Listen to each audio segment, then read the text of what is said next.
Junho 24. Segundo Reis 6, verso 1 a 7, verso 20. Certo dia, os membros do grupo de profetas disseram a Eliseu: Como vê, este lugar onde nos reunimos é pequeno demais. Vamos descer ao rio Jordão, onde há muitos troncos, e construir ali um lugar para nos reunirmos. Está bem, disse Eliseu. Podem ir. Venha conosco, sugeriu um deles. Eu irei, disse ele, e foi com eles. Quando chegaram ao Jordão, começaram a derrubar árvores.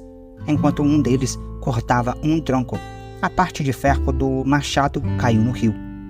Ai, meu senhor, gritou. O machado era emprestado. Onde caiu? Perguntou o homem de Deus. Quando mostraram o lugar para Eliseu, ele cortou um galho e o jogou na água, e fez o ferro do machado flutuar. Pegue-o, disse Eliseu, e o homem estendeu a mão e o pegou. Quando o rei da Síria estava em guerra contra Israel, consultava seus oficiais e dizia: Posicionaremos nossas tropas em tal lugar. De imediato, o homem de Deus advertiu o rei de Israel: Não se aproxime de tal lugar, pois os sírios planejam posicionar suas tropas ali. E o rei de Israel mandava um aviso para o lugar indicado pelo homem de Deus.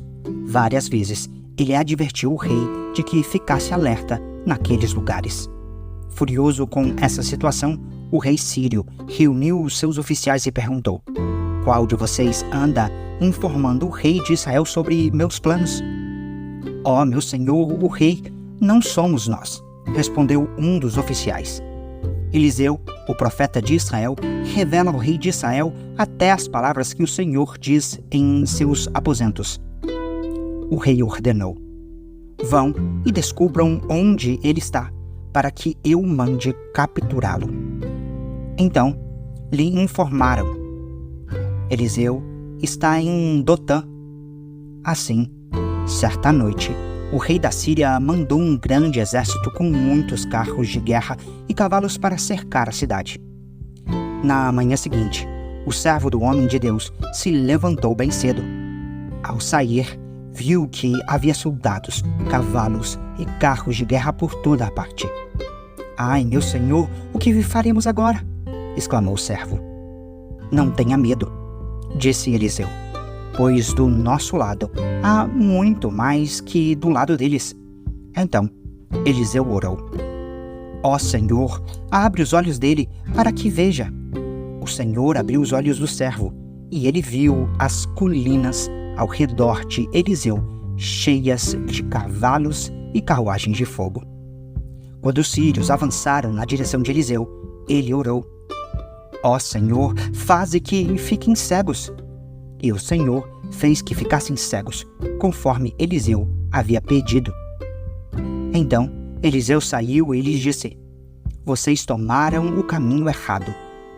Esta não é a cidade certa. Sigam-me e eu os levarei até o homem que procuram. Então ele os guiou à cidade de Samaria.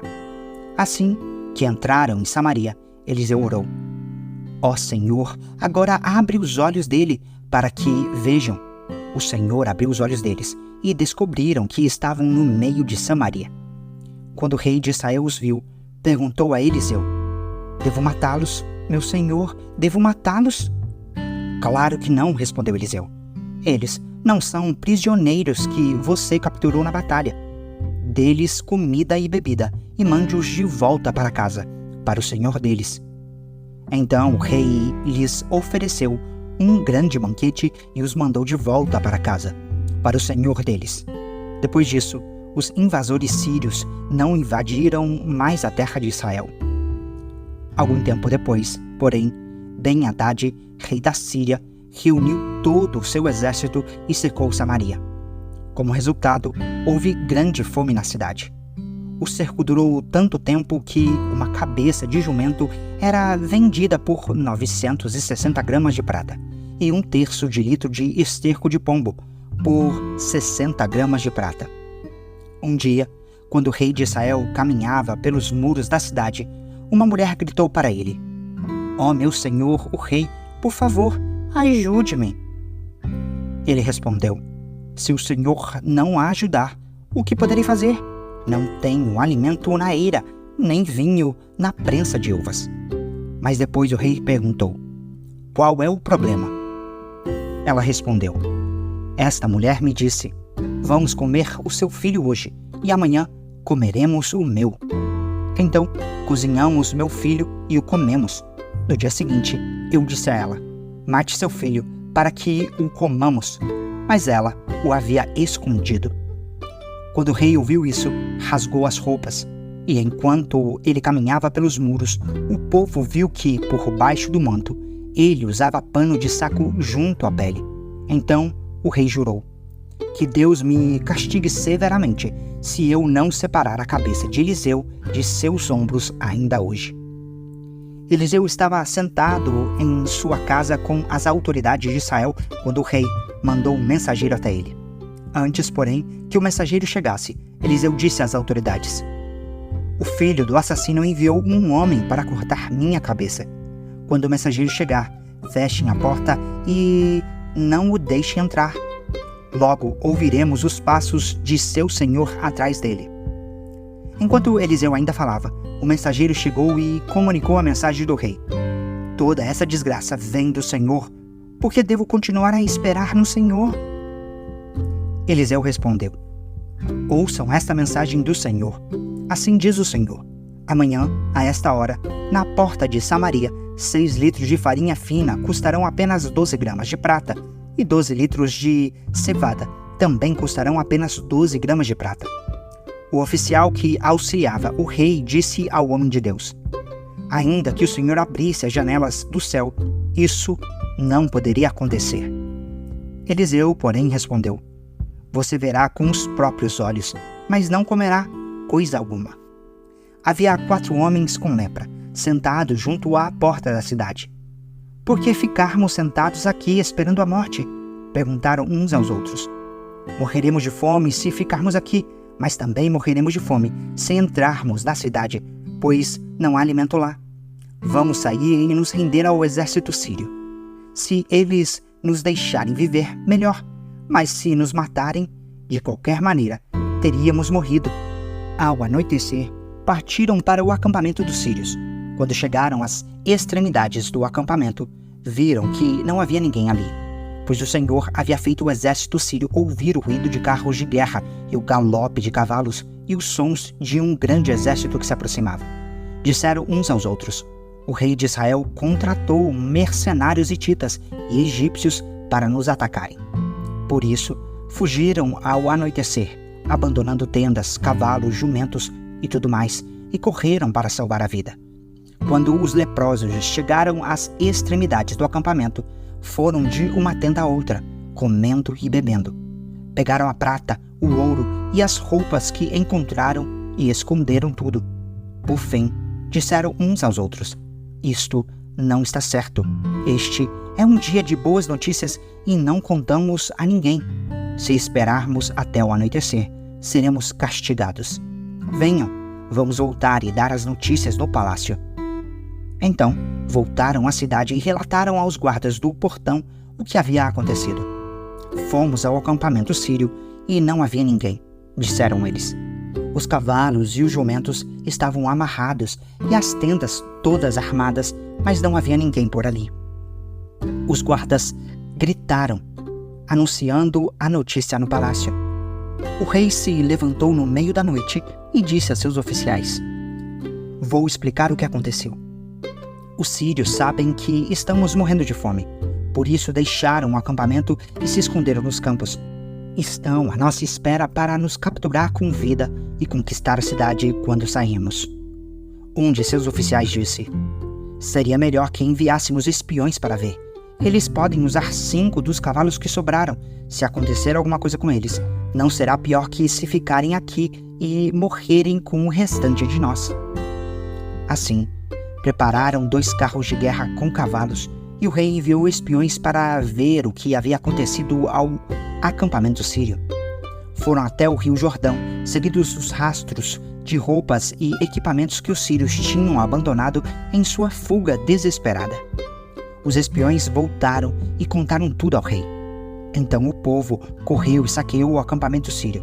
E de fato, naquele dia, 6 litros de farinha fina foram vendidos por apenas 12 gramas de prata, e 12 litros de cevada também foram vendidos por apenas 12 gramas de prata, como o Senhor tinha dito. O rei colocou o oficial que o auxiliava para controlar o movimento à porta da cidade, mas ele foi derrubado, pisoteado e morto quando a multidão correu para fora. Tudo aconteceu, portanto, conforme o homem de Deus tinha dito quando o rei foi à sua casa. O homem de Deus tinha dito ao rei: amanhã, a esta hora, na porta de Samaria, 6 litros de farinha fina custarão apenas 12 gramas de prata, e 12 litros de cevada também custarão apenas 12 gramas de prata. O oficial do rei havia respondido: ainda que o Senhor abrisse as janelas do céu, isso não poderia acontecer. E o homem de Deus tinha dito: você verá com os próprios olhos, mas não comerá coisa alguma. E assim aconteceu, pois ele foi pisoteado pelo povo à porta da cidade e morreu. Atos 15, verso 36 a 16, verso 15. Algum tempo depois, Paulo disse a Barnabé: voltemos para visitar cada uma das cidades onde pregamos a palavra do Senhor, para ver como os irmãos estão indo.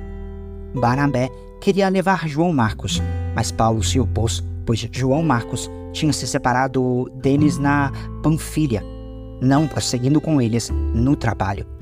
O desentendimento entre eles foi tão grave que os dois se separaram. Barnabé levou João Marcos e navegou para Chipre. Paulo escolheu Silas e partiu, e os irmãos o entregaram ao cuidado gracioso do Senhor. Então, ele viajou por toda a Síria e Cecília, fortalecendo as igrejas de lá. Paulo foi o primeiro a Derbe e depois a Listra, onde havia um jovem discípulo chamado Timóteo. A mãe dele era uma judia convertida e o pai era grego. Os irmãos em Listra e em Icônio o tinham em alta consideração, de modo que Paulo pediu que eles o acompanhassem em sua viagem. Em respeito aos judeus da região, providenciou que Timóteo fosse circuncidado antes de partirem, pois todos sabiam que o pai dele era grego. Em toda a cidade por onde passavam, instruíam os homens a seguirem as decisões tomadas pelos apóstolos e presbíteros em Jerusalém. Assim, as igrejas eram fortalecidas na fé e cresciam em número a cada dia. Em seguida, Paulo e Silas viajaram pela região da Frígia e da Galácia, pois o Espírito Santo os impediu de pregar a palavra na província da Ásia. Então, chegando à fronteira da Mísia, tentaram ir para o norte em direção a Bitínia, mas o Espírito de Jesus não permitiu. Assim, seguiram viagem para a Mísia, até o porto de Troade.